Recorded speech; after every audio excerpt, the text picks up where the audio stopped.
Chapter 41. The family group text chat was a lengthy one, but could be summed up with, "Where is Sharmelle?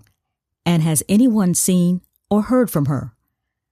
The day before, Sharmelle worked from home on her other cases and made a vow to herself not to do anything with the Hayes-Pierce case. By the end of the workday, she was in bed by 7 and woke up feeling refreshed and ready to face the world. That did not include 24 text messages. She quickly responded to the family text chain with, "I'm fine, everyone. Wrapping up a major case, so I'll have plenty of time to talk and see you in a couple of days." Then a quick text check-in with W2, and one of those messages was a dinner invitation from King Lee, who'd only be in town tonight before heading back to South Georgia on his work project tomorrow. She thought a few moments about whether and how to respond. "Well, Nancy Drew, what would you do in this situation?" And since Nancy Drew seemed less than enthusiastic about offering advice, Sharmelle made the decision on her own. King had certainly been persistent. She had been hesitant, given their history, so she decided, for once, not to overthink it and just go for it. "Sure, I should be available around 6 if that's not too late." And he texted back immediately. "That works. 6 o'clock. I'll make a reservation at the Parkhurst. I know it's one of your favorites." For the first time in a long time, professionally, Sharmelle didn't feel anxious or feel dread when she thought about the Hayes-Pierce case. She had done her job. She was hired to find Marcus Pierce, and she had. Professionally, it was case closed. Personally, well, that was another matter. Etta and Lucian had agreed to meet at Etta's home at noon to make the call to Marcus Pierce. Sharmelle and Pastor McCurdy would be there in their most recent role as advisors. It had all the makings of being a remarkable day. Sharmelle didn't think it was a coincidence when she opened her book of daily devotionals and found today's was from Philippians 4:6. "Don't worry about anything." "Okay, Lord, I know I need to relax and let you do your work, 'cause you don't need my help." Her morning checklist was going well.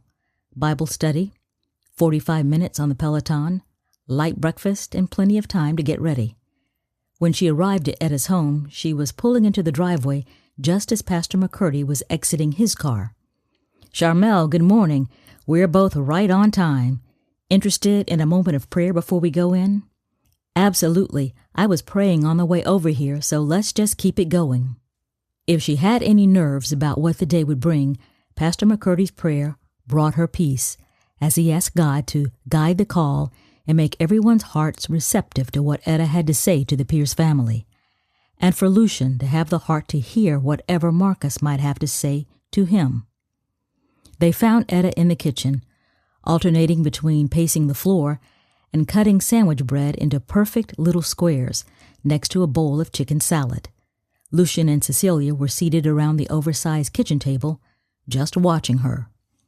Pastor McCurdy went over, put his hand on Etta's shoulder, and told her softly, "It's going to be all right.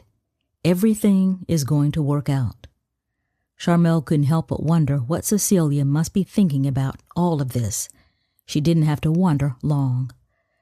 "Well, I guess it's obvious," Cecilia said. "Lucian told me everything last night about yesterday's meeting. I've also known this secret was going to come out one day. I just knew it. But Mama Etta, it's like I told you last night, we are going to get through this." It was almost noon, so Pastor McCurdy led them all in prayer, asking God to give Etta the words to say and to prepare Marcus's heart to receive them, and for Lucian to have peace with however this all unfolds.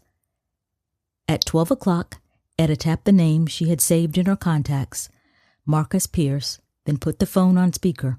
Marcus picked up on the second ring. "Etta, well, after 60 years, now I'm hearing from you twice in the same week. How are you?" "I'm fine, Marcus. How is Angeline?" "Oh, she had a rough night last night with that Sundowners. She kept going through the house, looking for car keys. Kept saying she had to get back to Kentucky. The night nurse, Hannah, was here, but between the both of us, we probably only got about 2 hours of sleep. This morning, though, she's much calmer, just sitting here in her lazy boy right now, eating a bowl of her favorite ice cream, Bluebell's Black Walnut." Marcus paused. giving Etta time to explain why she was calling again just 2 days after their last conversation. "Marcus, you said you came back to the school looking for me. Did you always wonder why I never returned?" "Of course I did. I thought maybe something happened to your father or you couldn't pay your money for that semester. I just didn't know. And I know you didn't have that many friends, but nobody knew what happened to you." "Marcus, I didn't come back because when I got home to Whitehall, I found out I was pregnant. I had a baby. I have a son."